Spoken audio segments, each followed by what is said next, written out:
Bonjour à tous, bonjour à toutes, je suis Manuela Ivano, je suis coach thérapeute en thérapie comportementale, cognitive, émotionnelle. J'interviens également en tant que consultante et formatrice en soft skills, en compétences psychosociales et en prévention des risques psychosociaux et de la souffrance au travail.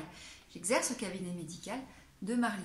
Aujourd'hui, j'aimerais vous expliquer qu'est-ce que c'est qu'un schéma. On entend souvent parler de schéma, j'entends souvent les personnes me parler de schéma, mais finalement, ne savent pas trop ce qui se cache derrière le schéma. Alors, dans le schéma, il y a plusieurs façons d'aborder le schéma. Il y a le schéma cognitif, qui fait partie de la TCC, de la thérapie cognitive, que Beck, en fait, Beck qui est un des pionniers en fait, de la thérapie cognitive, a mis en évidence. Et puis, il y a tout ce qui est thérapie des schémas avec les schémas de Jung. Ce n'est pas tout à fait la même chose, même si, quelque part, derrière, on va retrouver quand même une vision du monde déformée à travers des distorsions cognitives, à travers des façons de penser, des émotions et des comportements. Alors, un schéma cognitif, je ne vais pas parler de la thérapie des schémas parce que je pense que je fais déjà beaucoup de vidéos sur les schémas et après je vous ferai une vidéo récapitulative, je pense, sur la thérapie des schémas. Est-ce que c'est un schéma précoce, inadapté de l'enfance, donc forcément lié à toutes les blessures qu'on a vécues dans l'enfance. Là, je vais vous parler des schémas cognitifs de Beck. Qu'est-ce qu'un schéma?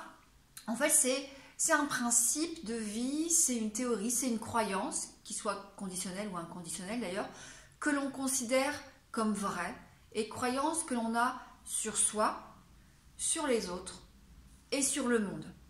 Donc, qui dit croyance dit bien qu'elle est très singulière, elle nous appartient et que peut-être que notre voisin ne l'a pas du tout. Comment on a construit cette croyance et ce schéma? Justement par rapport à notre éducation, aux valeurs qui nous ont été inculquées, à ce qu'on a vu, modélisé, mais aussi par rapport à notre vécu, les bonnes expériences, les mauvaises expériences. Si j'ai eu des expériences à répétition avec des hommes infidèles, je vais en tout cas évoluer avec la croyance que les hommes sont infidèles. En tout cas, si j'ai vu papa être infidèle, maman être infidèle, j'évolue avec cette croyance que les hommes sont infidèles.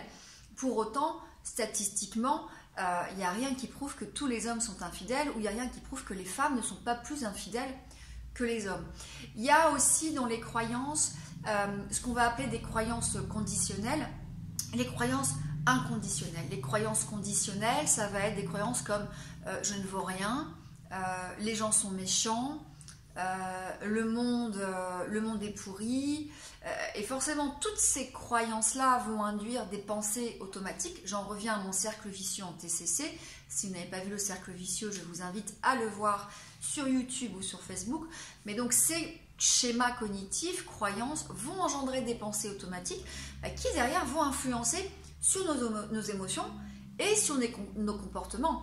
Si j'ai des croyances fondamentales avec des pensées autour de je ne vaux rien et donc si je parle on va voir que je suis bête, forcément en termes d'émotions je vais ressentir peut-être de la peur, de l'angoisse, de la tristesse, et en termes de comportement je vais avoir des inhibitions ou peut-être des comportements de fuite. Et puis il y a des croyances qui sont inconditionnelles, qui vont là aussi se transformer en pensée automatique, comme pour être aimé je dois être parfait. D'accord? Pour être aimé, je dois être parfait. C'est une croyance conditionnelle, conditionnelle, excusez-moi. Pour être aimé, il faut que je sois, il y a une condition, c'est qu'il faut que je sois parfait. Et forcément, cette croyance va nous faire interpréter le monde à travers des distorsions cognitives. Donc, en gros, vous avez une paire de lunettes qui vous fait déformer la réalité.